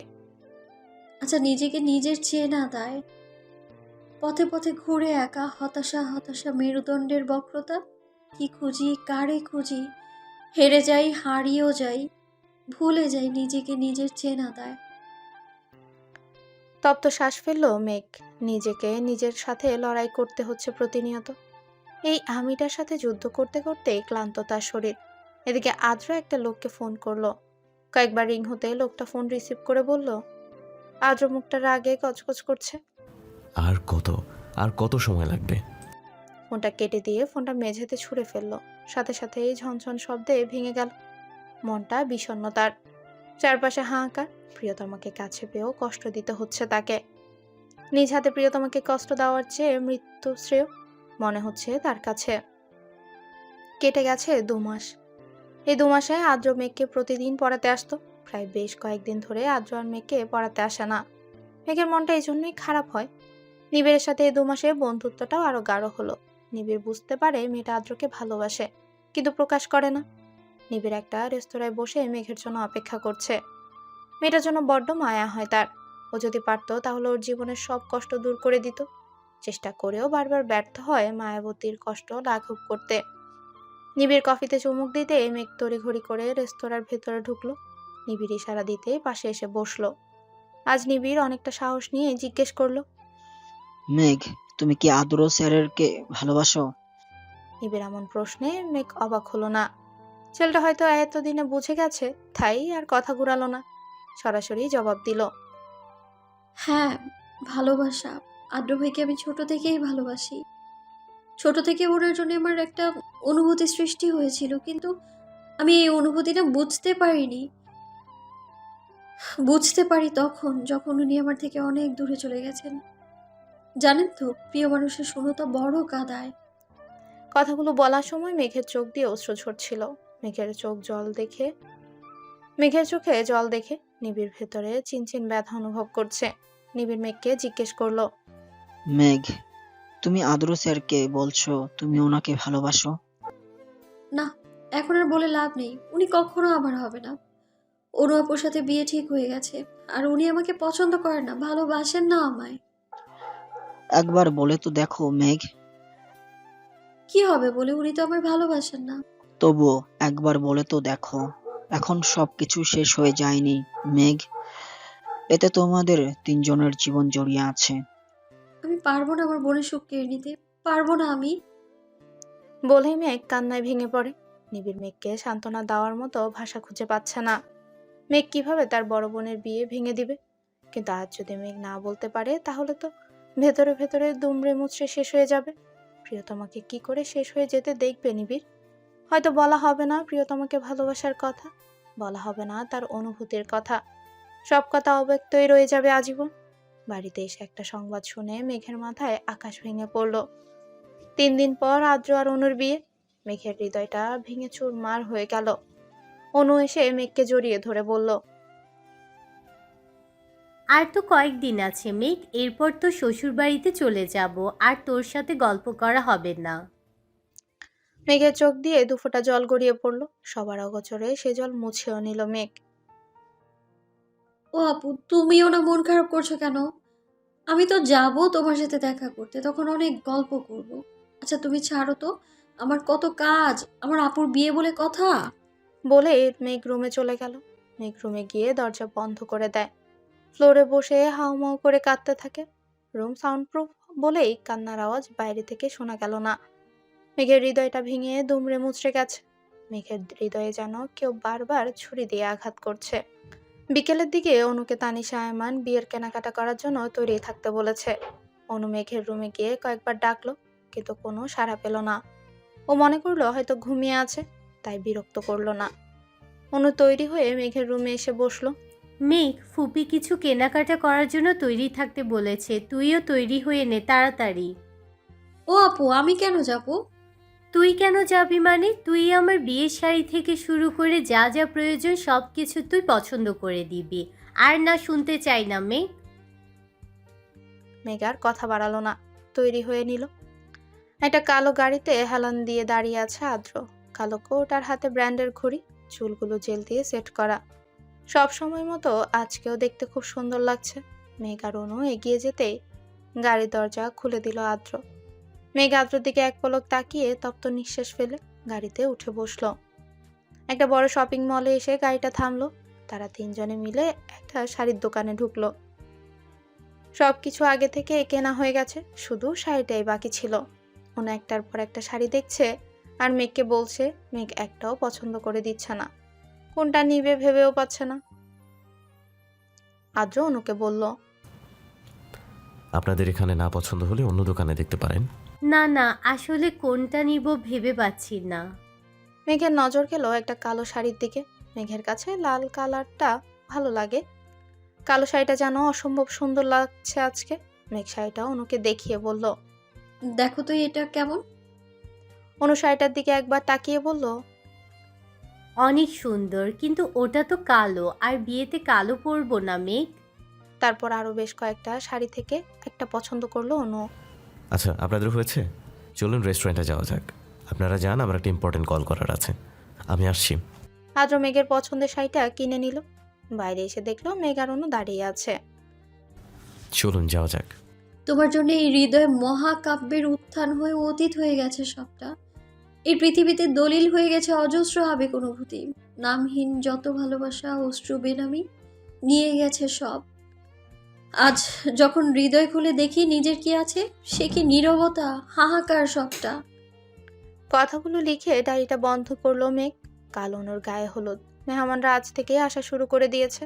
অনু মেঘের রুমে এসে দেখে ও চুপচাপ বসে রয়েছে। কি রে, এইভাবে মন খারাপ করে বসে আছিস কেন? কি সব আবল তাবল বলছো? মন খারাপ করে কেন থাকবো? তাহলে রুমে বসে আছিস কেন? ও আপু, ভালো লাগছে না। অনুকে জড়িয়ে ধরে বলল, তুমি কি আমায় ভুলে যাবে আপু? শোন, ভুলে যাব কেন? আমি কি দূরে কোথাও যাচ্ছি? আর আমি কি আমার এই ছোট্ট পাখিটাকে ভুলতে পারি? আর তুই মন খারাপ করবি না একদম। তুই যদি মন খারাপ করে বসে থাকিস তাহলে আমারও মনটা খারাপ হয়ে যাবে। হুম। আপুর বিয়েতে কই হই হুল্লোড়ের করবে, তা না রুমে বসে শোক পালন করছো। কথাটা বলতে বলতেই রুমে ঢুকলো নিবিড়। আপনি এখানে? তুমি দাওয়াত দিতে ভুলে গেলেও আন্টি কিন্তু ভুলেনি। আমার তো মনে হচ্ছে না তুমি না আন্টি আমার ফ্রেন্ড। আসলে আমি বলবে ভেবেছিলাম, বলা হয়ে ওঠেনি। আচ্ছা, তোমরা দুজন কথা বল, আমি যাই। আমার ফ্রেন্ডরা আসবে কখন কল করে জিজ্ঞেস করতে হবে। মেঘ, তোমাকে এইভাবে ভালো লাগছে না? তোমার অধর কোণের হাসিটা নেই কেন? বিষণ্ণতায় জীবনটা ছেয়ে গেছে নিবিড়। আমার শ্বাস নিতে কষ্ট হয়, আমি আর পারছি না। মেঘ, নিজেকে সংযত করো, এভাবে চলে না। নিজের উপর বিশ্বাস রাখো, সব ঠিক হয়ে যাবে। আচ্ছা নিবিড়, উনি আমার হলে এটা কি খুব বেশি ক্ষতি হতো? নিবিড় তপ্ত শ্বাস ফেললো। তার মনে অনেক ব্যথা, অনেক কথা অব্যক্ত রয়েছে, হয়তো বলা হবে না কখনো। মেঘ, তোমাকে কখনো আমি বন্ধুর মতো দেখিনি। দেখেছিলাম আমার রাজ্যের রানীর মতো। মায়াবতী গল্প বলা হবে না, সব কথা অব্যক্ত রয়ে যাবে আজীবন। কালকে গায়ে হলুদের কোথায় কি হবে সেটাই বুঝিয়ে দিচ্ছে তানিশা আয়মান। নাদিয়া তাইমান আদ্র কোথায় গেছে জিজ্ঞেস করলেন। ও, আদ্র এয়ারপোর্টে গেছে ভাবিদের আনতে। ও, আদ্র আসলে আমার সাথে দেখা করতে বলল। আচ্ছা। একটা বড় রেস্টুরেন্টে বসে আছে আদ্র, সাথে তার ভাই জয়, যার সাথে ছোট থেকেই বড় হয়েছে, ভাইয়ের থেকে বেশি বন্ধু, যার কাছে আদ্র সব কথা মন খুলে বলতে পারে। আদ্র তপ্ত শ্বাস ফেলে বলল, কাল গায়ে হলুদ, মাঝখানে যদি একটা ভুল হয়ে যায় তাহলে আমাদের তিনজনের জীবনই তছনছ হয়ে যাবে। এতদিন ভয় না করলেও এখন কিছুটা নার্ভাস ফিল করছি। আমি চেষ্টা করছি সব কিছু ঠিক করার, কিন্তু বাবা যদি মেঘের কোনো ক্ষতি করে দেয়, আমি আমার জীবন নিয়ে ভাবি না, কিন্তু মেঘের কিছু হয়ে গেলে আমি বাঁচতে পারবো না। জয় জয় তাকিয়ে আছে এক প্রেমিক পুরুষের দিকে, যে কিনা তার জীবন থেকে বেশি ভালোবাসে তার প্রিয়তমাকে। আদ্র আর জয় বাড়িতে ফিরতেই তানিশা আয়মান আদ্রকে জিজ্ঞেস করলেন, এত দেরি হলো কেন? আসলে মা, আমি আর জয় শপিং মলে গিয়েছিলাম। ও, তোর বাবা তোকে দেখা করতে বলেছে। তুমি আলো না হও, আধার হয়ে থেকে যাও আমার জীবনে প্রতিটা রাত। তবুও তুমি থেকে যাও, তুমি থেকে যাও আমার ঘোর লাগা মেঘ জড়ানো ভালোবাসায়, তোমার নামে সন্ধ্যা নামক আমার এই জীবনে। কথাগুলো লিখে ডায়েরিটা বন্ধ করলো আদ্র। মেঘের থেকে দূরে যাওয়ার পর থেকে আদ্র ডায়েরি লেখা শুরু করেছে। লিখেছে মনের অব্যক্ত অনুভূতি। চারিদিকে আলো ঝলমল করছে, মেহমানদের আনাগোনা বাড়ছে। অনু ওর ফ্রেন্ডদের সাথে পার্লারে গেছে। বাচ্চারা হইচই আনন্দে মেতে উঠেছে। গায়ে হলুদের অনুষ্ঠান নিজ নিজ বাড়িতেই হবে। মেঘ, তুমি তৈরি হবে কখন? মেঘ পেছনে ঘুরে তাকাতেই দেখতে পেল সুঠাম দেহের অধিকারী একজন সুদর্শন যুবক। পরনে নীল পাঞ্জাবি, হাতে ব্র্যান্ডের ঘড়ি, চুলগুলো জেল দিয়ে সেট করা। অসম্ভব সুন্দর লাগছে। ও নিবিড়, এত লেট কেন হলো? লেট হয়নি ম্যাম, আর তুমি এখনো তৈরি হওনি। যাও তাড়াতাড়ি তৈরি হও। এই তো রেডি হওয়ার জন্য যাচ্ছিলাম। অনুকে স্টেজে এনে বসানো হয়েছে। একে একে সবাই হলুদ দিয়ে যাচ্ছে। অনু তার কাজিনকে মেঘের কথা জিজ্ঞেস করেছিল কয়েকবার। বলেছে মেঘ তৈরি হচ্ছে। দূরে নিবিড় দাঁড়িয়ে আছে। হঠাৎই একটা মেয়ে এসে নিবিড়ের পাশে দাঁড়ালো। নিবিড় এক পলক তাকিয়ে আবারও চোখ সরিয়ে নিল। এই যে মিস্টার, নাম কি? আমাকে বলছেন? যেহেতু আপনি এখানে দাঁড়িয়ে আছেন, তো আপনাকেই বলছি। ও, আমি নিবিড় শাহরিয়া, মেঘের ফ্রেন্ড। ও, আমি তানিয়া, মেঘের কাজিন। তো আপনি দাঁড়িয়ে আছেন কেন? আসলে মেঘের জন্য ওয়েট করছি। ও আসলে একসাথে যাব। মেঘ একটা হলুদ কালারের লেহেঙ্গা পরেছে। হাতে চুড়ি, হালকা লিপস্টিক, চোখে কাজল, সিম্পল মেকআপ, কানে ঝুমকো, সবকিছু ঠিকঠাক করে আয়নার সামনে দাঁড়ালো। হঠাৎই আলো নিভে গেল। মেঘ আলো নিভে যাওয়াতে ভয় পেল। তবে বাইরের কিছু আলো আসছে রুমে। তার মানে কি ওর রুমের লাইট নষ্ট হয়ে গেল? আচমকা একটা হাত এসে আচকা টান দিয়ে নিজের সাথে মিশিয়ে নিল। মেঘ আচমকা টান দেওয়াতে ভীত হলো। নিজেকে ছাড়ানোর আপ্রাণ চেষ্টা করলো, তবে লম্বা দেহের অধিকারী মানুষটার সাথে পেরে উঠল না। মেঘের কানের সামনে একটা কণ্ঠস্বর ফিসফিসিয়ে বলল, নিজেকে ছাড়ানোর বৃথা চেষ্টা করুন। আমি আচ্ছা, এভাবে সেজেছ কেন? আমি কে মাতাল করতে? আমি তো এমনিতেই মাতাল, তোমার মাতাল করা ভালোবাসায়। কণ্ঠস্বরটা শুনে মেঘ ভীত হলো। কারো আসার শব্দ শুনে লোকটা মেঘকে ছেড়ে দিয়ে বলল। মেঘ যেন হাফ ছেড়ে বাঁচল। মেঘ, তুমি কি ভেতরে আছো? কে? আমি নিবিড়। ও নিবিড়। নিবিড় রুমে ঢুকতে গেলে দেখতে পেল লাইট অফ। তোমার রুমের লাইট অফ কেন? জানি না, হঠাৎ লাইট চলে গেল। আচ্ছা চল, বাইরে সবাই অপেক্ষা করছে হয়তো। রুমের লাইট জ্বলে উঠল। নিবিড় মেঘের দিকে তাকাতেই দেখলো যেন কোনো পরী পৃথিবীতে নেমে এসেছে। অপলক দৃষ্টিতে তাকিয়ে রইল। কি হলো, চলো। মেঘের কথায় হুঁশ ফিরল নিবিড়ের। হ্যাঁ যাচ্ছি।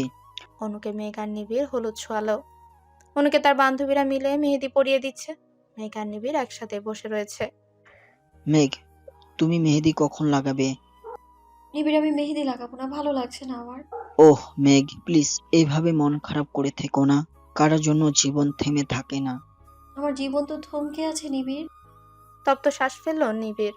উঠে গিয়ে হাতের করে একটা মেহেদি নিয়ে আসলো। মেঘ নিবিড়ের হাতে মেহেদি দেখে জিজ্ঞেস করলো, তুমি মেহেদি দিবে? না ম্যাম, আপনাকে দিয়ে দিব। মানুষ বলে যার মেহেদির রং যত লাল হয় তার বর তাকে তত বেশি ভালোবাসে। তুমি মেহেদি দিতে পারো? ছোটবেলায় আমার বোনকে দিয়ে দিতাম। ও বলে আমি অনেক সুন্দর করে দিতে পারি। মেঘের হাতে নিবিড় মেহেদি পরিয়ে দিচ্ছে। দূর থেকে একজোড়া চোখ তীক্ষ্ণ দৃষ্টিতে তাকিয়ে রয়েছে। তার চোখ দিয়ে যেন আগুন ছড়ছে। বাহ, তুমি তো অনেক সুন্দর করে মেহেদি দিতে পারো। পছন্দ হয়েছে? তানিয়া মেঘের পাশে এসে বসলো। মেঘের উদ্দেশ্যে বলল, মেঘ, আজকে আমি তোর রুমে থাকবো, আর অনু আপু ওর ফ্রেন্ডের সাথে থাকবে বলেছে।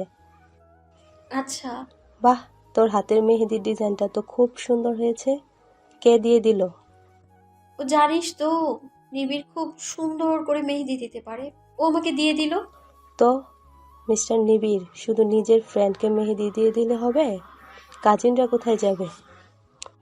ওহ মিস তানিসা, আপনি দাঁড়ান, আমি মেহেদি নিয়ে আসছি। অনুষ্ঠান শেষ হয়েছে প্রায় 1 ঘন্টা আগে। অনু আর পারছে না, খুব টায়ার্ড লাগছে। তাই ওর বান্ধবীকে বলল, তোরা গিয়ে শুয়ে পড়, আমি ফ্রেশ হতে যাচ্ছি। অনু ফ্রেশ হয়ে আসতে লাইট অফ হয়ে গেল। হঠাৎই একজোড়া হাত এসে মুখে রুমাল দিয়ে চেপে ধরলো। সাথে সাথে অনু জ্ঞান হারালো। অনেক রাত হয়েছে বিদায়, এদিকটায় মানুষ নেই বললেই চলে। লোকটা সহজে অনুকে বের করে আনতে পারলো। বাইরে একটা কালো গাড়ি দাঁড়িয়ে রয়েছে। লোকটা অনুকে সেই গাড়িতে উঠিয়ে দিল, নিজে ড্রাইভিং সিটে এসে বসে পড়লো। গাড়ি চলছে আপন গতিতে।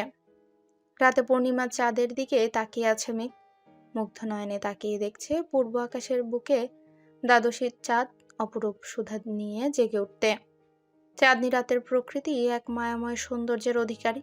আকাশের বুক থেকে জ্যোৎস্নার রাশি ছড়িয়ে পড়ে সমস্ত পৃথিবীর বুকে আর জাগিয়ে তোলে মহাময় রূপ মাধুর্য। জ্যোৎস্নার অজস্র ধারায় ক্লান্ত হয় নিবিড় প্রকৃতি। দু চোখ দিয়ে অশ্রু গড়িয়ে পড়ছে মেঘের। আজই তার শেষ কান্না, আর সে কাঁদবে না।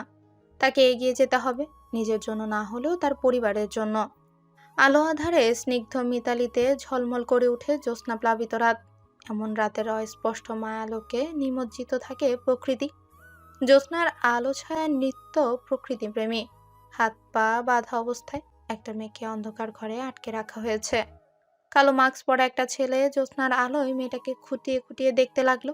চাঁদের মায়াবী আলোয় মেয়েটার সৌন্দর্য দ্বিগুণ ফুটে উঠেছে। ছেলেটা মেয়েটাকে ভালোভাবে দেখে মনে মনে বলল, তোমার মতো এক মায়াবতীকে আমার রাজ্যের রানী করার কথা ভেবেছিলাম। এখন কি মনে হচ্ছে জানো, স্মিত হেসে বলল, তাকে আমার কাছাকাছি পেয়ে গেছি। জ্যোৎস্নার অমৃত সুধা মেঘের শরীরের উপর লুটিপুটি খাচ্ছে। আর মেঘ মুগ্ধ হয়ে আকাশ পানে চাঁদের দিকে তাকিয়ে আছে। চোখ দিয়ে পড়ছে অজস্র অশ্রুকণা, সেদিকে তার খেয়াল নেই। সে মুগ্ধ নয়নে তাকিয়ে আছে প্রকৃতির পানে, জ্যোৎস্নার অপরূপ সৌন্দর্যের মাঝে। জ্যোৎস্নার উপচে পড়া স্নিগ্ধতা রোমান্টিক স্মৃতির জগতে নিয়ে যায়। জ্যোৎস্নার এই অপরূপ সৌন্দর্য না দেখলে হয়তো অপূর্ণই রয়ে যাবে জীবন। আজ সারা রাত হয়তো এভাবেই কেটে যাবে মেঘের। চোখ দিয়ে অশ্রুকণা ঝরছে। মেঘের চিৎকার করে বলতে ইচ্ছে করছে, হে পৃথিবী, যাকে পাবো না তাকেই কেন ভালোবাসলাম? পাবো না জেনেও কেন তার পিছু ছুটলাম? আমার ভাগ্যে কেন তাকে লেখা হলো না? কথাগুলো যেন স্তব্ধ হয়ে রয়ে গেছে মেঘের মাঝে। সে নির্ভীক, তার কথা যেন আটকে গেছে। তার কাছে বেঁচে থাকা যেন দুষ্কর হয়ে গেছে। যদি আত্মহত্যা করা পাপ না হতো, তাহলে সে নিঃসন্দেহে তা বেছে নিত। এই অসহ্য যন্ত্রণা তাকে কুরে কুরে খাচ্ছে। তার কাছে অসহ্য যন্ত্রণা থেকে মৃত্যু শ্রেয় বলে মনে হচ্ছে। মেঘ আকাশ পানে তাকিয়ে বলে ওঠে, পরের জন্মে সহস্র কোটি তারা হব, দূর থেকে দেখবো তোমাকে, সেখান থেকেই বলবো তোমায় ভালোবাসি, ভালোবাসি, খুব বেশি ভালোবাসি। তুমি শুনতে পাবে কি সেই ধ্বনি? নিজের কথায় নিজে হাসে মেঘ। জীবনটা তার হেলায় ভাসছে। তার মন মস্তিষ্ক দ্বিধায় পড়েছে। মেঘ তার ডায়েরিটা নিয়ে ফেলে দিল বারান্দা থেকে। কি হবে আর ডায়েরি লিখে? ডায়েরির পাতায় পাতায় রয়েছে অজস্র স্মৃতি। ডায়েরির পাতায় পাতায় না হয় পড়ে থাকুক তার অব্যক্ত ভালোবাসা। আকাশের দিকে মুগ্ধ নয়নে তাকিয়ে আছে একটা ছেলে, হাতে তার নিকোটিনের ধোঁয়ায় তার গোলাপি ঠোঁটগুলো কালো দাগ পড়ে গেছে। ভেতরে তার অজস্র আবেগ অনুভূতি লুকিয়ে রেখেছে। আর কিছু মুহূর্তের অপেক্ষা, সব অপেক্ষার অবসান ঘটবে কাল। প্রেয়সীকে নিজের করে নিবে সে। তার সব দুঃখ কষ্ট মুছে দিবে সে। সকালের আলো পর্দা ভেদ করে মেঘের চোখে মুখে উপচে পড়ছে। রাতে কাঁদতে কাঁদতে মেঝেতে শুয়েছিল মেঘ। কখন যে ঘুমিয়ে পড়েছে মনে নেই তার। বাইরে থেকে চাচানোর আওয়াজ ভেসে আসছে। কেউ কাঁদছে চিৎকার করে, কি বলছে শোনা যাচ্ছে না ঠিক মতো। মেঘের হুঁশ আসতে কালকে ডায়েরির কথা মনে পড়ে যায়। ওই ডায়েরিটা কেউ কি আবার পেয়ে যায় না তুই? মেঘ ছুটতে লাগলো বাইরে। আসতেই মানুষের ভিড়। ঠেলে ঠুলে ভেতরে যেতেই তার মাকে দেখলো চিৎকার করে কাঁদছে। মেঘ ছুটে গেল মায়ের কাছে, জিজ্ঞেস করলো কি হয়েছে। মেঘের মা কিচ্ছু বলল না, মেঘকে জড়িয়ে ধরে কাঁদতে লাগলো। মানুষজন কি যেন বলাবলি করছে। অনুর বান্ধবীরা দাঁড়িয়েছিল। মেঘ সেখান থেকে একটা মেয়েকে জিজ্ঞেস করলো, শ্রেয়াপু কি হয়েছে বলবে আমায়? মা কেন কাছে? শ্রেয়া বলল, অনু পালিয়ে গেছে। মেঘের হাতে একটা চিঠি ধরিয়ে দিল। মেঘ চিঠিটা পড়ে বাকরুদ্ধ অবস্থায় দাঁড়িয়ে রইল। মাথায় তার আকাশ ভেঙে পড়ল। বারবার একটা কথাই মাথায় বাড়ি খাচ্ছে, অনু পালিয়েছে। মেঘের মা মেঘকে জড়িয়ে ধরে বলল, এবার কি হবে আমাদের? তোর বাবার মান সম্মান তো থাকবে না আর। তোর ফুপি যদি জানতে পারে খুব কষ্ট পাবে, তাদের সম্মান নষ্ট হয়ে যাবে। এত মেহমানের সামনে আমাদের সম্মান নিঃশেষ হয়ে যাবে। মেঘ কিছু বলার ক্ষমতা হারিয়ে ফেলেছে। সবকিছু এলোমেলো লাগছে তার। কার সাথেই বা গেল? জীবন বড়ই বিচিত্র। মেঘের আজকে পৃথিবীর সবচেয়ে বেশি খুশি হওয়ার কথা ছিল, তবুও তার মনে ভয় হচ্ছে। যদি তার আদ্র এই বিয়েটা মেনে না নেয় তখন কি হবে? মেঘ ভাবতে লাগলো আজকের দিনটার কথা। অতীত। অনুর মা তানিশা আয়মানকে অনু পালিয়ে যাওয়ার কথা বললে তিনি মেঘকে আদ্রর জন্য চাইলেন। অনুর মা মান সম্মানের কথা চিন্তা করে রাজি হয়ে গেল। বিয়েটা খুব সাধারণভাবেই হয়েছে। তানিশা আয়মান বলে দিয়েছে যাতে তাড়াতাড়ি সবাই বাড়িতে চলে আসে। বর্তমান। কারো পায়ের শব্দ শুনে মেঘের হুঁশ আসলো। তানিশা আয়মান এসেছে। মেঘ ছলছল নয়নে তাকিয়ে রইল। তানিশা আয়মান মেঘের কাছে এসে মাথায় হাত বুলালেন। হঠাৎই মেঘ তানিশা আয়মানকে জড়িয়ে ধরে কাঁদতে লাগলো। আকস্মিক এমন ঘটনা বুঝতে সময় লাগলো তানিশা আয়মানের। মেঘকে বলল, হে মেঘ, কান্না করছিস কেন? মায়ের কথা মনে পড়ছে বুঝি? মেঘের কান্না যেন থামছে না। তানিশা আয়মান মেঘের মাথায় আলতো করে হাত বুলাতে বুলাতে বলল, আর কাঁদবি না একদম। কাঁদতে কাঁদতে চোখের কি অবস্থা করেছিস বলতো? আমি জানি বিয়েটা মেনে নিতে তোর কষ্ট হচ্ছে, তবে আমি যে নিরুপায়। আজ যদি বিয়েটা না হতো তাহলে আত্মীয় স্বজনদের কাছে আমাদের মান সম্মান নষ্ট হতো। আমার ছেলেটা একটু বদমেজাজি, তবে খারাপ নয়। একটু মানিয়ে নিস, দেখবি ভালোবাসবে তোকে, রাজরানী হয়ে থাকবি। আমি এখন যাই, আদ্রকে পাঠিয়ে দিচ্ছি। আদিয়া তাইমান সাথে প্রায় 1 ঘন্টা যাবৎ কিছু নিয়ে কথা বলছে আদ্র। তানিশা আয়মান দরজার বাইরে এসে দেখলো এখনো দরজা লাগানো। আদ্রকে কয়েকবার ডাকলো, কিন্তু ভেতর থেকে কোনো সাড়া শব্দ পাওয়া যাচ্ছে না। তানিশা আয়মান দরজার বাইরেই দাঁড়িয়ে রইল। হঠাৎই দরজা খোলার শব্দে দরজার দিকে তাকাতেই আদ্রকে দেখতে পেলেন। আদ্র রাগে গজগজ করছে। তানিশা আয়মান আদ্রকে কিছু বলতে যাবে, তার আগেই হাতে থাকা মুঠোফোনটা বেজে উঠল। মেঘের মা ফোন করেছে, হয়তো মেয়ের জন্য চিন্তা হচ্ছে। তাছাড়া অনু বাড়িতে ফিরেছে কি সেটাও তো জিজ্ঞেস করা হয়নি। তানিশা আয়মান কথা শেষ হতেই দেখলো আদ্র নেই।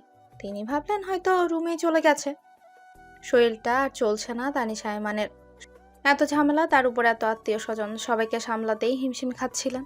রুমে গিয়ে দেখলেন আদিয়া তাইমানও রাগে গজগজ করছে। তানিশা আয়মান ভ্রু কুচকালেন, জিজ্ঞেস করলেন, বাবা ছেলে আবার ঝগড়া করেছো? আদিয়া তাইমান রাগী কণ্ঠস্বরে বলেন, অনু পালিয়ে গেছে, আমাকে বললে না কেন? আর মেঘের সাথে বিয়ে দেওয়ার আগে আমাকে একবার জানানো প্রয়োজন বোধ করলে না? তানিশা আয়মান রাগী কণ্ঠে বলে, মেঘের সাথে বিয়ে হতে তুমি দিতে? তুমি কখনো মেঘকে পছন্দ করেছো? যখন আদ্রর জন্য মেঘের কথা বললাম, কি বলেছিলে মনে নেই? আদিয়া তাইমান হনহন করে রুম থেকে বের হয়ে গেলেন। তানিশা আয়মান তপ্ত শ্বাস ফেলল। গাড়ির সাথে হেলান দিয়ে দাঁড়িয়ে আছে আদ্র, দৃষ্টি তার আকাশের পানে। নিজেকে বড্ড অসহায় লাগছে তার কাছে। সবকিছুই এলোমেলো লাগছে। সবকিছু ঠিক করতে গিয়ে সবকিছুই এলোমেলো করে ফেলেছে। নিজে ভালো থাকা চাইতে গিয়ে মেঘকে কষ্ট দিচ্ছে। আদ্রর ভেতরটা ভেঙে চুরমার হয়ে যাচ্ছে। নিঃশ্বাস নিতে তার কষ্ট হচ্ছে। প্রিয়তমাকে কাছে পেয়েও নিজের করে নিতে পারছে না। নিজ হাতেই কষ্ট দিতে হচ্ছে তাকে। হঠাৎই হাতে থাকা মুঠোফোনটা বেজে উঠল। ফোনটা রিসিভ করতে লোকটার কথা শুনে আদ্রর মাথা কাজ করছে না। কি করবে এখন? চারদিকে আলোর শিহরণ। আলোয় আলোয় দিক দিগন্ত হেসে ওঠে। আলোয় ভরা চাঁদের জ্যোৎস্নার প্লাবনে ডুবে যায়। চাঁদনি রাতের মোহনীয় রূপ, সৌন্দর্য প্রতিটি মানুষের মনে রং ধরায়। মেঘের এই চাঁদনি রাত উপভোগ করতে ভীষণ ভালো লাগছে। তবে কেমন যেন একটা সুখের মতো ব্যথা বুকের তলায় জমা হয়, অথচ সেই ভাব প্রকাশের ভাষা নেই। জ্যোৎস্নায় মায়াবী রূপ মানুষের মন যৌবনের আবির ছড়িয়ে দেয়, রাঙিয়ে তুলে মানুষকে। মেঘেরও ইচ্ছে হচ্ছে জ্যোৎস্নার এই রাত তার প্রিয় মানুষটির উপভোগ করতে, কিন্তু আদ্র আসার কোনো নামগন্ধ নেই। মেঘ ক্লান্ত থাকায় অপেক্ষা করতে করতে ঘুমিয়ে পড়েছে। সকালবেলা চিৎকার চেঁচামেতে ঘুম ভাঙলো মেঘের। রাতের ঘটনা ভাবতে লাগলো। আদ্রের জন্য অপেক্ষা করতে করতে কখন যে চোখ লেগে এসেছে বুঝতে পারেনি। আদ্র কি রাতে রুমে আসেনি? যদি আসতো তাহলে নিশ্চয়ই মেঘকে জাগিয়ে তুলতো। হঠাৎই মনটা খারাপ হয়ে গেল। তবে কি আদ্র বিয়েটা মেনে নেয়নি? তানিশা আয়মানের চিৎকারে হুঁশ ফিরল মেঘের। মেঘ ফ্রেশ হয়ে হালকা গোলাপি রঙের শাড়িটা পরে নিল। নিচেই তানিশা আয়মান রাগে গজগজ করছেন। মেঘকে দেখে তানিশা আয়মান ডুকরে কেঁদে উঠল। হঠাৎ এমন কাণ্ডে বেশ বিস্মিত হলো তিনি। খুবই কাঁদছো কেন? কি হয়েছে আমার বলো। তানিশা আয়মান কাঁদতে কাঁদতে বললেন, আমার ছেলেটা রাগী বদমেজাজি, কিন্তু এরকম করবে আমি বুঝিনি। আমি তোর জীবনটা নিজ হাতে শেষ করে দিলাম। আমি মাফ করে দিস মেঘ। আমি পারলাম না তোর জীবনটাকে সুন্দর করে সাজিয়ে দিতে। মাত্র এমন একটা কাজ করবে আমি ভাবতেও পারিনি। কি করেছেন উনি? তানিশা আয়মান মেঘের হাতে একটা চিঠি ধরিয়ে দিলেন, যেখানে লেখা আছে, প্রিয় মা, আমি জানি আমার সিদ্ধান্তে তুমি কষ্ট পাবে। কথাগুলো ফোনে বলতে পারতাম, কিন্তু তোমার সাথে কথা বলতে কষ্ট হতো, তাই চিঠি লিখলাম। তবে আমার কিছু করার ছিল না। আমি মেঘকে নিজের জীবনসঙ্গী হিসেবে মেনে নিতে পারবো না। আমি লন্ডন ফিরে যাচ্ছি। আমার সাথে যোগাযোগের চেষ্টা করো না। আর মেঘকে বলো পারলে যেন আমায় ক্ষমা করে দেয়। ও চাইলে বাড়িতে ফিরে যেতে পারে। আর কার জন্যই বা এখানে থাকবে? আমি তো আর বাংলাদেশে ফিরবো না। মেঘকে বিয়ে করাটা আমার ভুল সিদ্ধান্ত ছিল। পারলে আমায় ক্ষমা করো। এটি আদ্র।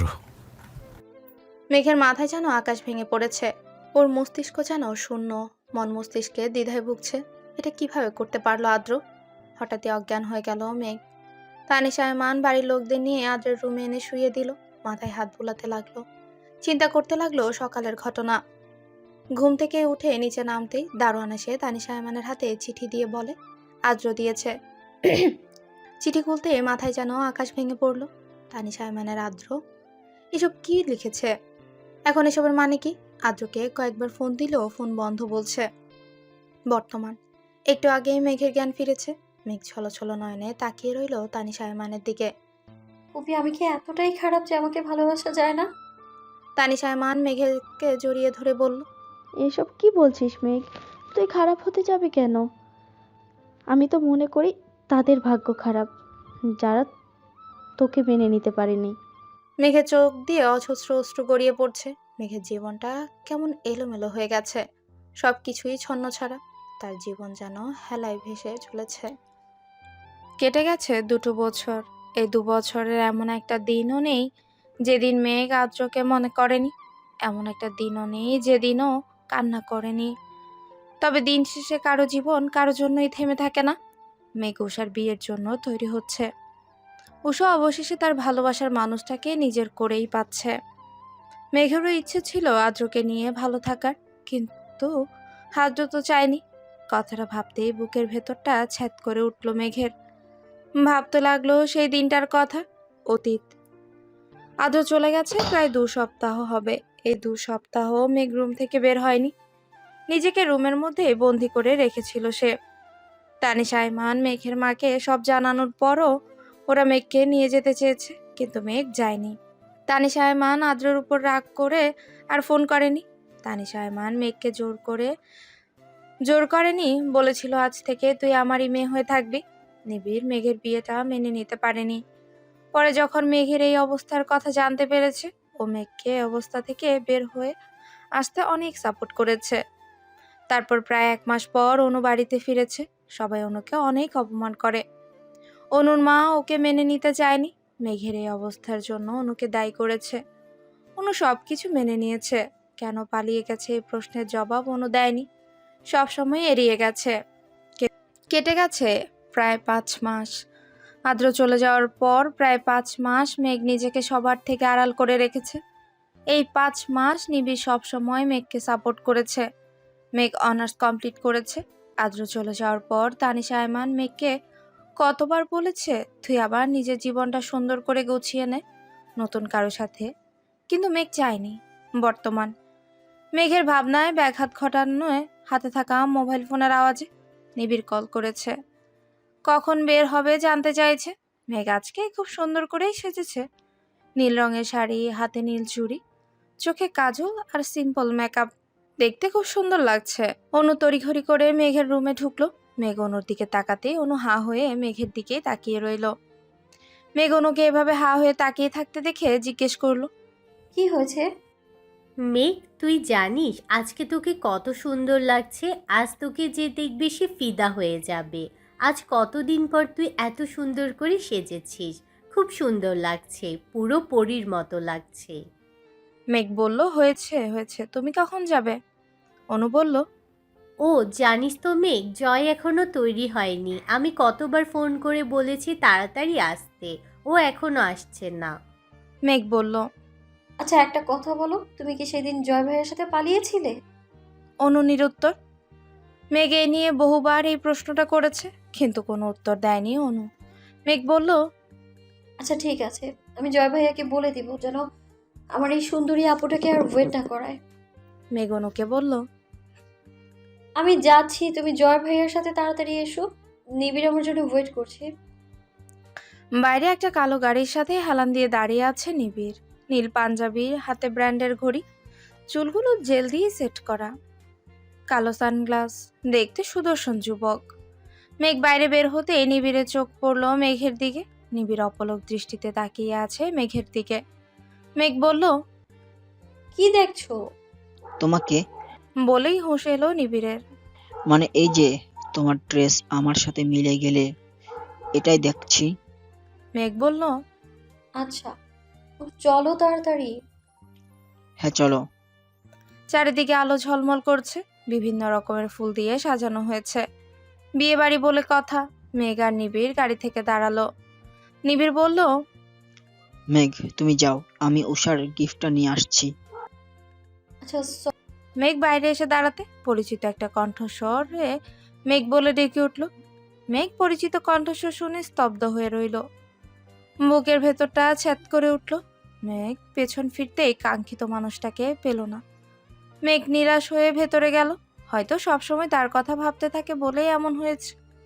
মেঘ যতই বলুক ও আদ্রর কথা ভাবে না, কিন্তু ওর মন মস্তিষ্ক জুড়ে শুধুই আদ্র রয়েছে। মেঘ ভেতরে যেতেই উষা জিজ্ঞেস করলো, এই তোর আসার সময় হয়েছে? এই আমি তোর বান্ধবী, তুই আমাকে একদমই ভালোবাসিস না মেঘ। নাহলে তুই এটা আমার সাথে কিছুতেই করতে পারতি না। আমি একমাত্র বান্ধবী হলে তুই কিভাবে পারলি এত লেট করে আসতে? সরি প্লিজ, রাগ করিস না। উষা বলল, ওর কথা বলিস না আর।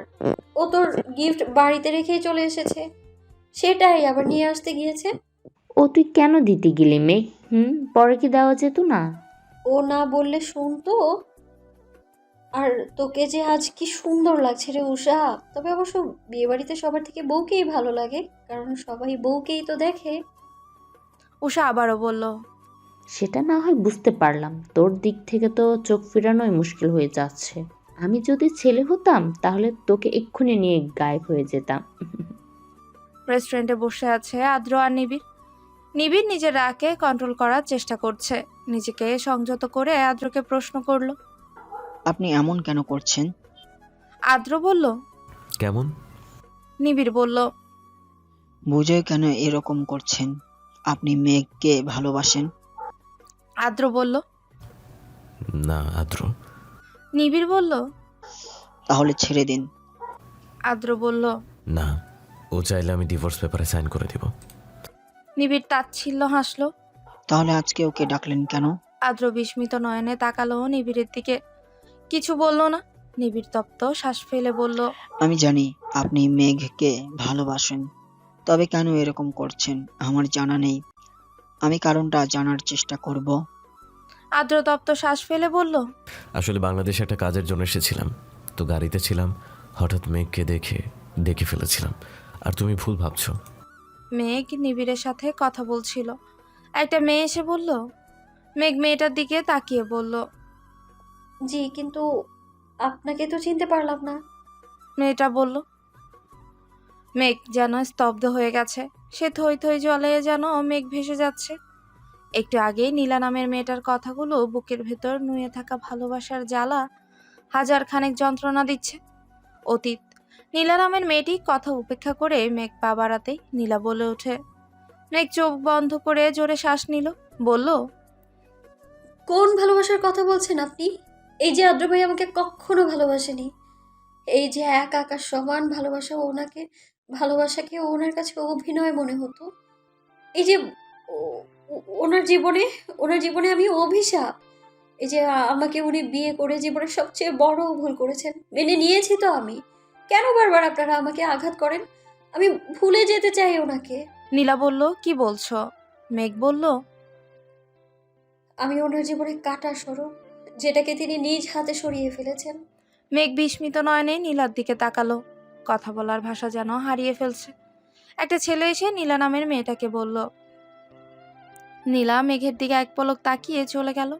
বর্তমান মেঘ বাড়িতে এসে অনুকে জড়িয়ে ধরে হাউমাউ করে কাঁদছে। অনু মেঘের এই কান্না করায় একটু অবাক হলো।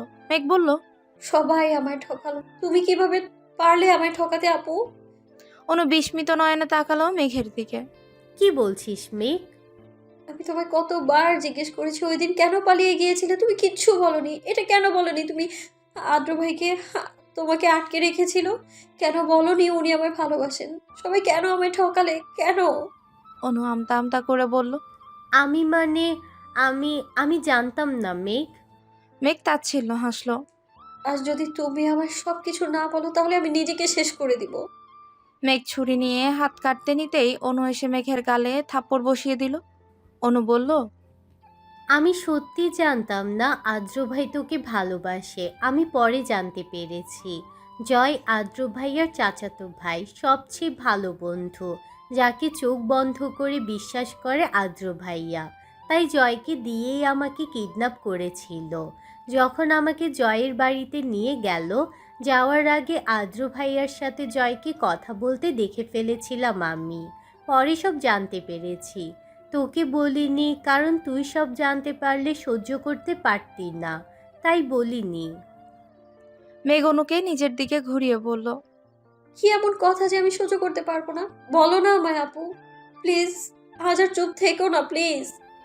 নিজের জীবনে সবচেয়ে কঠিন সত্যের মুখোমুখি হতে হবে তোকে। তুই আমার আপন বোন না, আমার আব্বুর বন্ধুর মেয়ে তুই। তখন ফুপি আমাদের বাসায় থাকতো। তোর বাবা মার সাথে তুই কয়েকবার এসেছিলি আমাদের বাড়িতে। তবে আদ্র ভাইয়ার আব্বুর সাথে তোর বাবা বিজনেস করতেন। আদ্র ভাইয়ার জন্মদিনে তুই ওদের বাড়িতে গিয়েছিলি। ওই দিন আদ্র ভাইয়াকে আদ্র ভাইয়ার আব্বু একটা গাড়ি গিফট করেছিল। আদ্র ভাইয়া তখন ছোট, ড্রাইভ করতে পারত না। তোর বাবা মা কোনো বিষয় নিয়ে কথা কাটাকাটি করছিল। আদ্র ভাইয়া গাড়িতে বসে ড্রাইভিং শিখছিল। হঠাৎ করে গাড়ির ব্রেক কাজ করছিল না। তোর বাবা মার ঝগড়া এক পর্যায়ে চলে আসতে নিলে আদ্র ভাইয়ার গাড়ির সাথে ধাক্কা খেয়ে দুজনে মারা যায়। কিন্তু এটা আদ্র ভাইয়ার দোষ ছিল না। আদ্র ভাইয়া তোর বাবা মাকে মারতে চায়নি। তখন তুই অনেক ছোট্ট, তোর সেসব কথা মনে নেই। আদ্র ভাইয়ার আব্বু ভয় পেয়ে গেছিল যদি সব কিছু জানাজানি হয়ে যায়, তাহলে যদি আদ্র ভাইয়াকে পুলিশ ধরে নিয়ে যায়, তাই তিনি আদ্র ভাইয়াকে লন্ডনে পাঠিয়ে দিয়েছিলেন। তবে আদ্র ভাইয়া তোকে ছোট থেকেই ভালোবাসতো। ওই দিন আদ্র ভাইয়া তোকে ছেড়ে যেতে চাননি। পরিস্থিতি যখন হাতের বাইরে চলে গেছে, তাই আদ্র ভাইয়াকে চলে যেতে হয়েছিল। ফিরে এসে যখন তোকে বিয়ে করতে চাইলো, তখন আদ্র ভাইয়ার আব্বু তোকে মেনে নিতে পারছিল না। উনি আদ্র ভাইয়ার সাথে এই বিষয় নিয়ে অনেক ঝামেলা করেছেন। আদ্র ভাইয়া যখন সব কিছু ছেড়ে তোকে নিয়ে লন্ডনে চলে যাবে বলল, তখন আদ্র ভাইয়ার আব্বু আদ্র ভাইয়াকে ভয় দেখালেন এটা বলে, যদি তুই জানতে পারিস আদ্র ভাইয়ার জন্য তোর বাবা মা মারা গেছে, তাহলে তুই আদ্র ভাইয়াকে ছেড়ে চলে যাবি। পৃথিবীর সবার চেয়ে বেশি ঘৃণা করবি, হয়তো নিজেকে শেষ করে ফেলবি। তাই সেদিন আদ্র ভাইয়া তোকে ছেড়ে চলে যেতে বাধ্য হয়েছিল। আদ্র ভাইয়া তোকে সত্যি খুব ভালোবাসে। আজ ওনার ফ্লাইট, হয়তো আজ চলে গেলে আর ফিরবে না। দুপা পিছিয়ে যায় মেঘ। নিজেকে শূন্য মনে হচ্ছে ওর। এত যন্ত্রণা আগে কখনো হয়নি। মেঘের পৃথিবী যেন থমকে গেছে। অনুর দিকে ছলছল নয়নে তাকিয়ে রইল। ছুটে এসে অনুকে জড়িয়ে ধরল। নিবিড় বাইরে দাঁড়িয়ে সবকিছুই শুনেছে। নিবিড় মেঘের হাত ধরে টেনে নিয়ে যায়। তাকায় মেঘ, প্রচন্ড ব্যস্ত দেখাচ্ছে ওকে। কানে ফোন। নিবিড় বলল, আদরের ফোন অফ, এখনো সময় আছে, সন্ধ্যায় ফ্লাইট। মেঘ কথা বলে না। নিবিড় ড্রাইভ করতে থাকে। মেঘকে নিয়ে চলে এয়ারপোর্টে। মাথা নিচু করেই বসে আছে আদ্র। কারো পায়ে শব্দ শুনে তাকাতেই মেঘকে দেখতে পায়। মেঘকে দেখে যেন হতবুদ্ধি হারিয়ে ফেলে ছেলেটা। বলে, মেঘ, আপনি এখানে? আমাকে এত ভালোবাসেন আপনি? কথাটা বলে আদ্র বুকে ঝাঁপিয়ে পড়ে মেঘ। আদ্র নিবিড়ের দিকে তাকাতেই নিবিড় বুঝিয়ে দিল মেঘ সব কিছু জানে। আদ্র শক্ত করেই জড়িয়ে ধরে মেঘকে, চিৎকার করে বলে, ভালোবাসি, খুব ভালোবাসি, আপনার থেকেও বেশি ভালোবাসি। মেঘ বলল, আর ছেড়ে যাবেন না তো? আদ্র বলল, আমার বেঁচে থাকার জন্য তোমাকে প্রয়োজন।